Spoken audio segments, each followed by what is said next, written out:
झारखंड के लिए बीजेपी ने 66 उम्मीदवारों की लिस्ट की जारी। धनवार से बाबूलाल मरांडी, जामताड़ा से सीता सोरेन और सरायकेला से चंपाई सोरेन को टिकट। दो पूर्व सीएम अर्जुन मुंडा और मधु कोड़ा की पत्नी को बीजेपी ने चुनाव मैदान में उतारा। मीरा मुंडा को पटका, गीता कोड़ा को जगन्नाथपुर से टिकट। 2019 लोकसभा चुनाव में शिबू सोरेन को हराने वाले सुनील सोरेन को बीजेपी ने दुमका से उतारा। कोडरमा से मीरा यादव, झरिया से रागिनी सिंह को टिकट। चंपाई सोरेन का दावा, झारखंड में बीजेपी की बनेगी सरकार, पार्टी जो भी जिम्मेदारी देगा उसे निभाऊंगा। झारखंड में जेएमएम और कांग्रेस मिलकर 70 सीटों पर लड़ेगी चुनाव, से हेमंत सोरेन का बयान। बची हुई 11 सीटों पर लेफ्ट और राजद लड़ेगी चुनाव। कौन कौन कितनी सीटों पर लड़ेगा अभी तय नहीं, सीएम सोरेन ने दी जानकारी। आरजेडी सांसद मनोज झा ने सीट शेयरिंग को बताया एक तरफा, बोले झारखंड में हमारे लिए तमाम विकल्प खुले हुए हैं। कांग्रेस नेता बन्ना गुप्ता बोले इंडिया अलायंस में कोई मतभेद नहीं, फिर से हमारी सरकार बनेगी। कांग्रेस सांसद तारिक अनवर बोले सीट बंटवारे पर कोई उलझन नहीं, झारखंड में इंडिया अलायंस की सरकार बनेगी। झारखंड चुनाव के लिए बातचीत अंतिम चरण में है, जल्द सीटों का बंटवारा हो जाएगा, चिराग पासवान का बयान।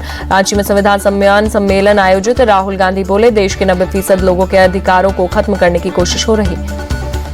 लोकसभा चुनाव में मोदी सरकार ने कांग्रेस के बैंक अकाउंट सीज करवा दिए। संविधान और सच्चाई के साथ कांग्रेस चुनाव लड़ी, राहुल गांधी का बयान। राहुल गांधी ने फिर उठाया जातीय जनगणना का मुद्दा, बोले सरकार बनने पर पूरे देश में कराएंगे सर्वे, पीएम मोदी कर रहे विरोध। कांग्रेस 50% के आरक्षण की बाध्यता को खत्म करेगी, रांची में बोले राहुल गांधी।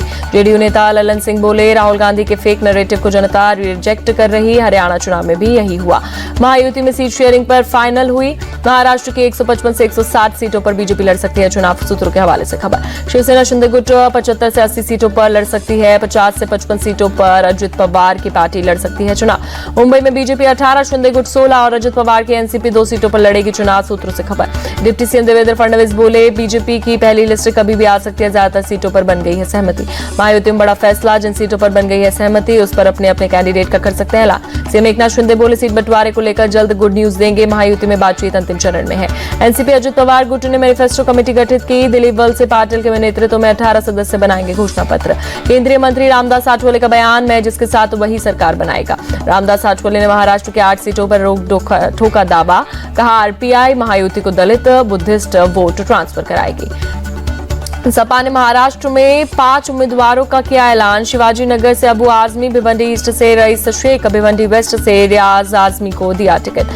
मालेगांव से साइने हिंद होंगे एसपी उम्मीदवार। धुले सिटी से इरशाद जागीरदार को मिला टिकट। सपा उम्मीदवारों के ऐलान पर बोले अखिलेश यादव, हम किसी तरह की देरी नहीं करना चाहते। महाराष्ट्र के धुले में अखिलेश यादव की जनसभा, कहा बीजेपी लोगों में नफरत फैलाने का काम कर रही। महाराष्ट्र में महायुति की सरकार जाएगी तो दिल्ली में भी इनकी सरकार चली जाएगी, अखिलेश यादव ने साधा निशाना।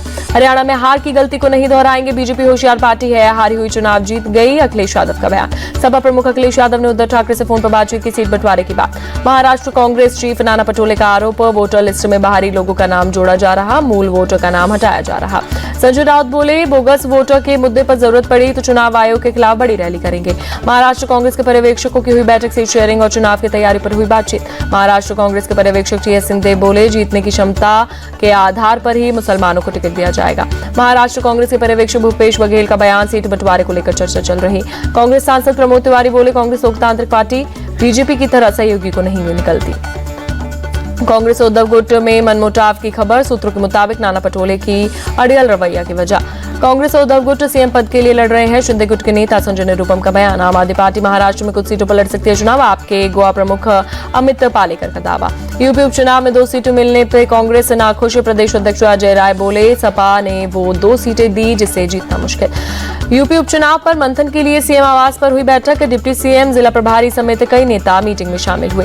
बैठक में बोले सीएम योगी सभी प्रभारी मंत्री अपने अपने क्षेत्र में जाएं, बूथ कार्यकर्ताओं को करें सक्रिय। डिप्टी सीएम ब्रजेश पाठक बोले सभी 9 सीटों पर एनडीए उपचुनाव जीतेगा, विपक्ष का फेक नैरेटिव नहीं चलेगा।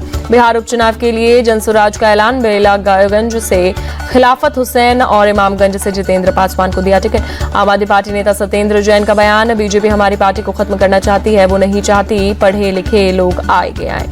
दिल्ली में आम आदमी पार्टी के मंडल अधिकारियों की बैठक, अरविंद केजरीवाल बोले विपक्ष दल कभी अपने काम पर वोट नहीं मांगते। मुबारक गुल बने जम्मू कश्मीर विधानसभा के प्रोटेम स्पीकर, उपराज्यपाल ने दिलाई शपथ। सीएम उमर अब्दुल्ला जम्मू में पार्टी कार्यालय पहुंचे, एनसी कार्यकर्ताओं ने किया जोरदार स्वागत। जम्मू की जनता को सीएम अब्दुल्ला ने दिया भरोसा, कहा समस्याएं सुनकर उसका समाधान करेंगे। 23 अक्टूबर को प्रियंका गांधी वायनाड लोकसभा उपचुनाव के लिए करेंगे नामांकन, राहुल के साथ रोड शो भी करेंगे। कल वाराणसी जाएंगे पीएम मोदी, 6100 करोड़ रुपए की विकास परियोजना का शिलान्यास और उद्घाटन करेंगे। अम्बेडकर इंटरनेशनल सेंटर में कर्मयोगी सप्ताह आयोजित, पीएम मोदी ने किया उद्घाटन। मैक्सिको दौरे पर वित्त मंत्री सीतारमण, मैक्सिको के वित्त मंत्री के साथ इकोनॉमिक पर बात। विजय हराटाकर होंगी राष्ट्रीय महिला आयोग की नई अध्यक्ष, रेखा शर्मा की लेंगी जगह। कोलकाता में जूनियर डॉक्टर्स का हड़ताल जारी, सोमवार को सीएम ममता से मिलेगा जूनियर डॉक्टर का डेलीगेशन।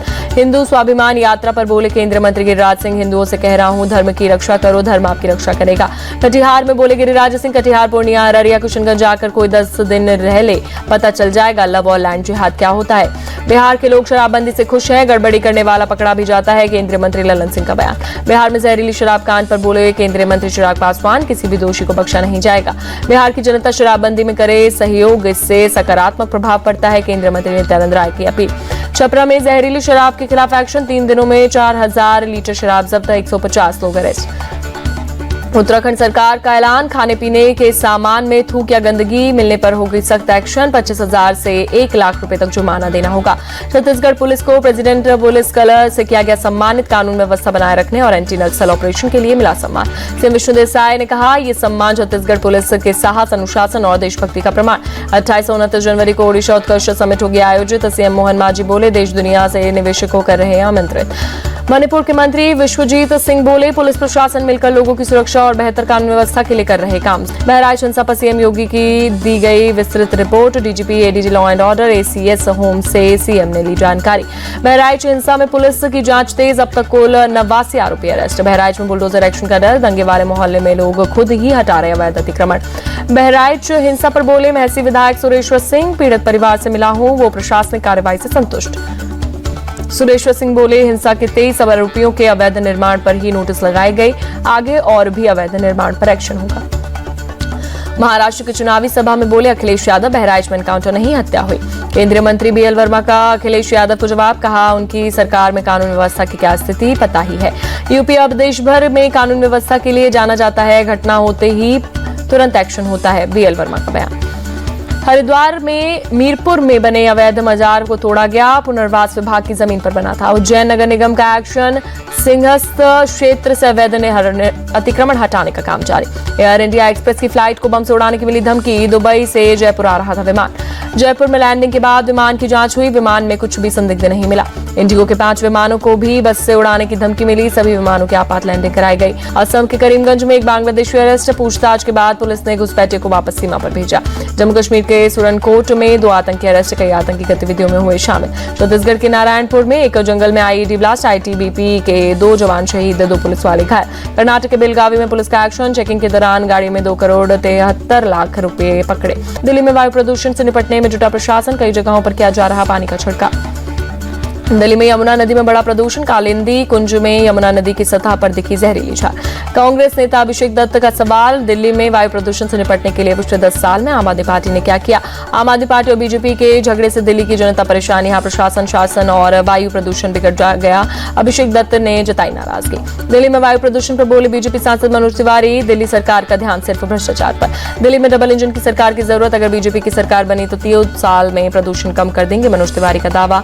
दिल्ली सरकार लोगों के स्वास्थ्य के साथ खिलवाड़ कर रही, वायु प्रदूषण रोकने के लिए कोई कदम नहीं उठा रही, बीजेपी प्रवक्ता प्रदीप भंडारी का आरोप। दिल्ली में वायु प्रदूषण के लिए आम आदमी पार्टी सांसद संजय सिंह ने हरियाणा को बताया दोषी, कहा वहां पराली जलाने की घटनाएं 1.5 गुना बढ़ी।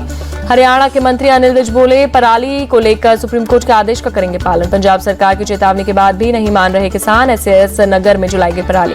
गोवा में बोले सीजीआई चंद्रचूड़, क्लाइमेट चेंज से हाशिए पर पड़े वर्ग और मछुआरे बुरी तरह से हो रहे प्रभावित।